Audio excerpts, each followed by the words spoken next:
Hello guys, this is the Frozen Sword here, and today I am bringing you a post-commentary. I don't know what this post-commentary is going to be on, but it's most likely going to be some Medic gameplay that I recorded from a while back. Anyway, so sorry I've been gone for a while. The video uploaded yesterday was just to say that I am still alive. I've been gone for about maybe 6 days. Well, I mean, I've been off my computer for about 6 days, but I'm uploading every once in a while. And I'm here to bring you another post commentary, hopefully better than the one I did a few days ago, like maybe a week ago. The 3-minute one, yeah, I know, that one wasn't that good. I watched it over again and I realized that it wasn't that great. So I have a few things to talk about today. The first thing to talk about is the Team Fortress 2 Halloween update, which I misspelled right here, because I have a list of things I need to talk about. And I misspelled Halloween. Way to go for me. And if you're watching this anytime in the future, tomorrow is Halloween, and I don't know if I'm going to be doing anything for Halloween. But before I get too sidetracked, let me just talk about the Team Fortress 2 Halloween update. I haven't looked too much into the Halloween update. The Halloween update came out yesterday, and as far as I know, is that there is like a different game mode. No, it's not a different game mode. It's just where there's spell books. I've only seen it on Hightower, where you can go around, pick up spell books, and use certain powers like teleportation, this one thing which turns you into like a baby version of yourself, which you're in third person and you're pretty much invincible, and then to just fireballs.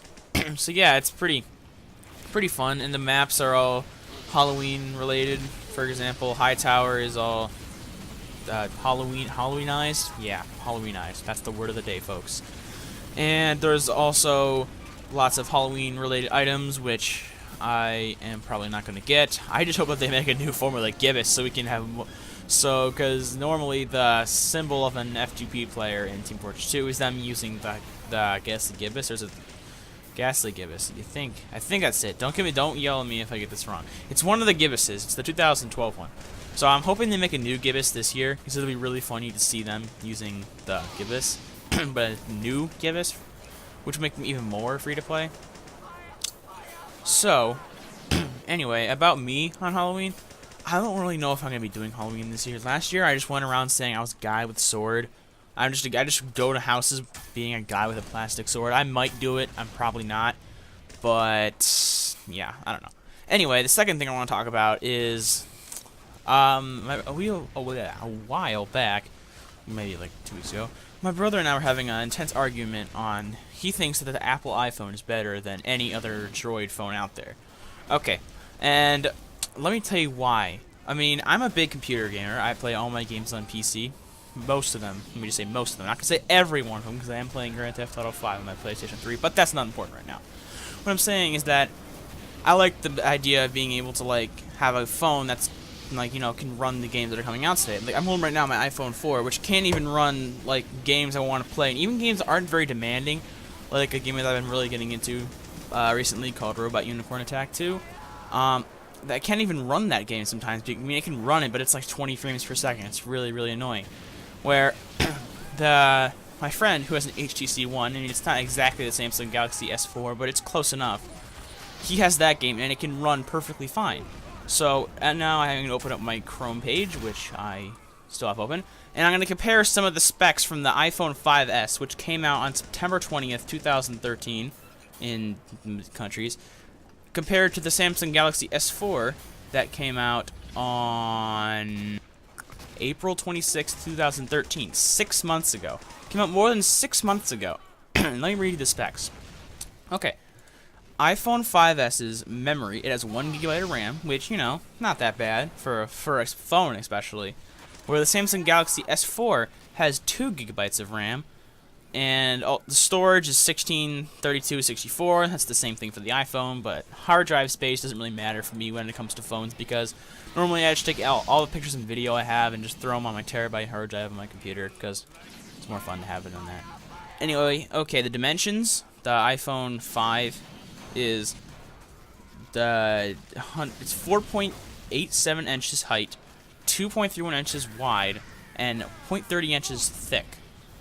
Where the Samsung Galaxy S4 is 0.31 inches thick. But let me tell you why it makes it look thinner, is because it's not like literally a slate. It's like a slate with a rounded edge, which makes it look thinner even when it's not, and it feels thinner, but it's not. And you might call that tricking people, but I think it's actually a really smart idea. And the size is 2.75 inches wide, 5.3 inches height.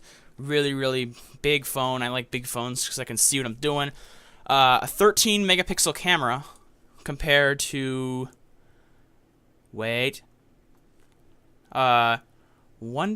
megapixel front camera and an 8.5 megapixel back camera. Not 8.5, an 8 megapixel camera. An 8 megapixel camera. That's no, you don't want to have an 8 megapixel camera. That was introduced like tons of years ago. Come on. And it can record at 30 FPS for the it's in Galaxy S4. And one of the big marketing techniques of the iPhone 5S was saying that it can record in 120 frames per second at 720p. I find this to be unnecessary, and it really makes the file so huge that it'll take up your phone in like an entire second. I'm exaggerating here, but not really.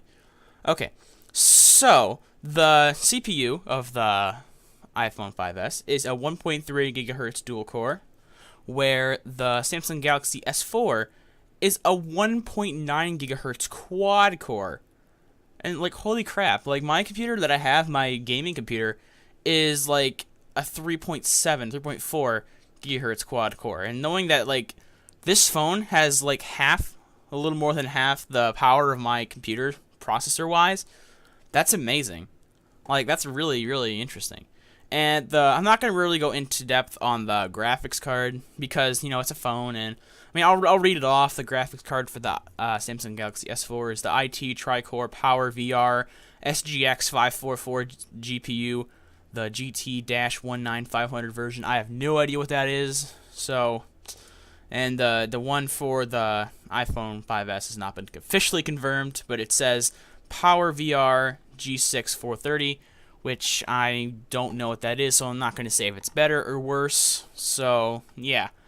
Okay, now that I have my little beef on iPhone versus Android, or any, I'm not going to say just Samsung, it's any Android phone that runs on the Jelly Bean operating system. Okay, so now I'm going to talk about this thing that was just added recently. I saw this in the news. It's Google bought Motorola. I don't know when that happened. I'm not really a Motorola kind of person, but I heard that they're adding customizable phones. I saw this as an advertisement, and I got really interested, so I started looking more into it. And it said that phones, like, you can take a phone and build your own phone. Like, for me, that's amazing. I love that. Because, I don't know if you guys know, but I custom built my computer, my gaming computer, and I love that, being able to pick out the parts, and I don't know, you don't think you actually build it, but you pick out the parts and put it together and make your computer. Or phone, in this matter. I like that. That's a really cool idea.